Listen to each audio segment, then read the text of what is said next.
क्या मजबूरी रही है बीजेपी की जो राष्ट्रपति को इग्नोर कर दिया और मतलब वीर सावरकर के जन्म दिवस के मौके पर तिथि पर उसका उद्घाटन। बनी है तो उसका उद्घाटन कर दें।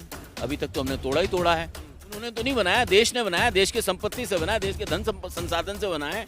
कोई अपने घर से पैसा लेके थोड़ी आए हैं, देश के संसाधनों से संसद बनाया है। कि नया पार्लियामेंट नहीं दिया है, पार्लियामेंट की बिल्डिंग दी है। पार्लियामेंट तो वही है जो 1950 के संविधान के तहत हुड़दंग मचाते हैं, ऐसे लोगों पे रोक लगी। मतलब आप आरएसएस को हुड़दंगों की पार्टी बता रहे हैं, हुड़दंगों का संगठन बता रहे हैं। नहीं, आपने बजरंग दल का भी नाम लिया ना, और भी कई लोग हैं। और भी बहुत सारे लोग हैं, तो अब हर किसी का नाम नहीं लेना।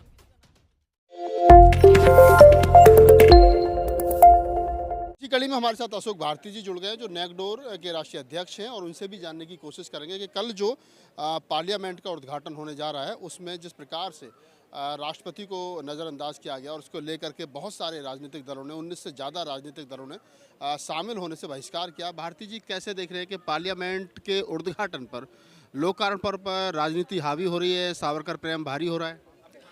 मैं समझता हूँ कि भारत के संसद की जो नई बिल्डिंग बन रही है, बेहतर यही होता कि भारत की राष्ट्रपति, महामहिम राष्ट्रपति उसका उद्घाटन करती।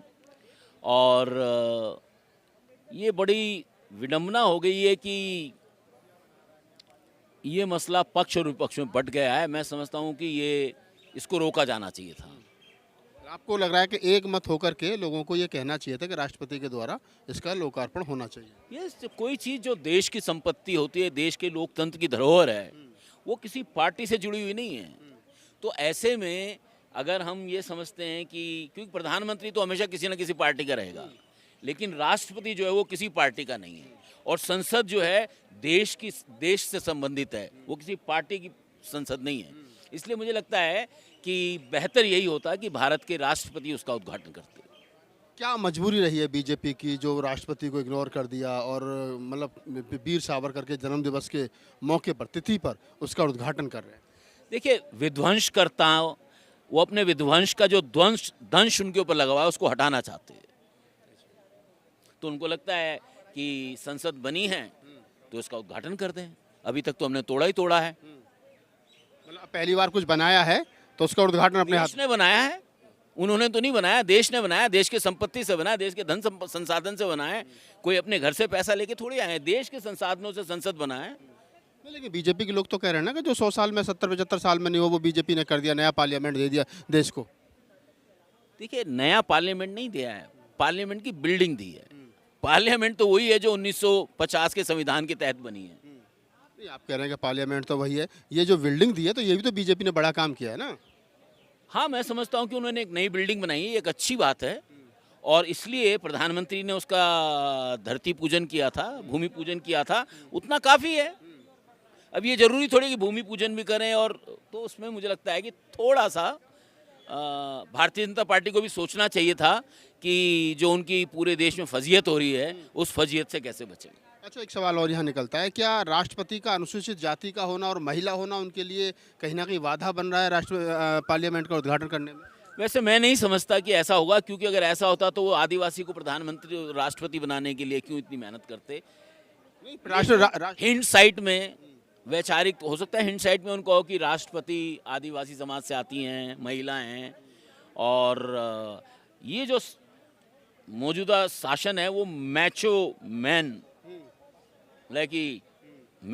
की फिगर रखना चाहते हैं, जो पुलवामा में उन्होंने दिखाया। तो हो सकता है शायद वो एक पर्सपेक्टिव रहा उनका, पर मुझे नहीं लगता कि ऐसा होगा। जब वो राष्ट्रपति बनी थी तो तब भी उनका शुद्धिकरण करके उनको राष्ट्रपति की कुर्सी पर बिठाया गया था, तो जातिवाद और महिला होना तो कहीं ना कहीं शुरुआती दौर से रहा है ना उनके साथ में। देखिए, इस सरकार की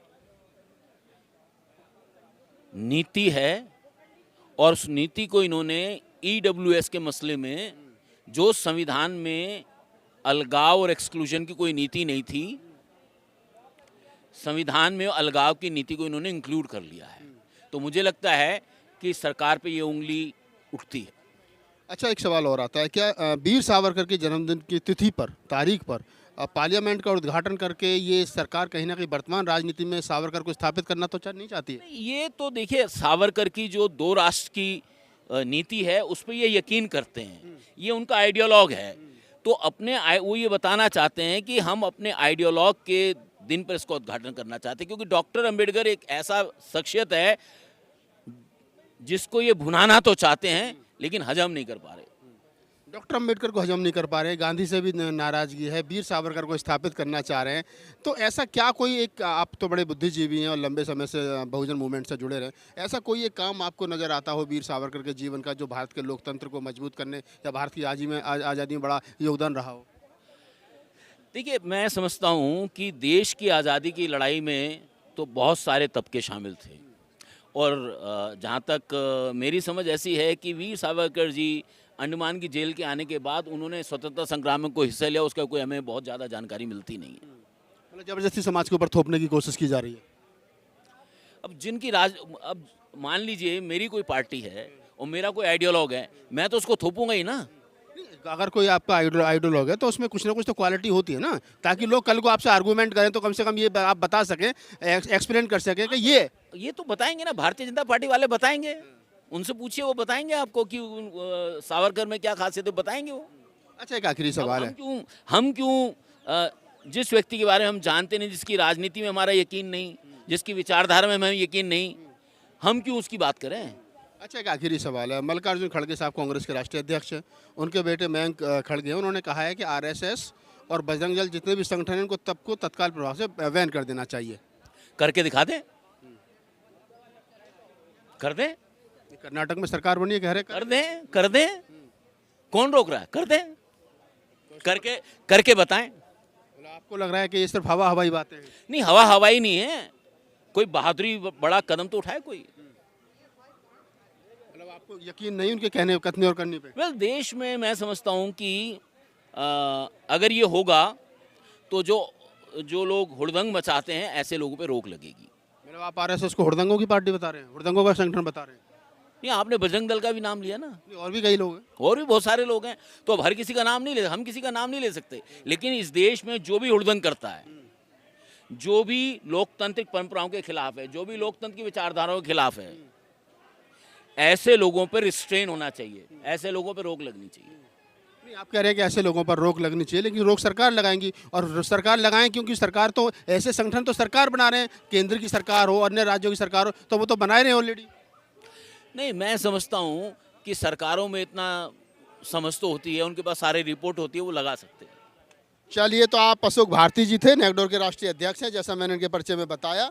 कई बहुत सारे सवाल हमने उनसे लिए, और वही एक सवाल सबसे बड़ा आता है कि क्या वर्तमान समय में पार्लियामेंट का उद्घाटन करना, राष्ट्रपति को इग्नोर करना और इतने विरोध के बाद भी क्या सही है?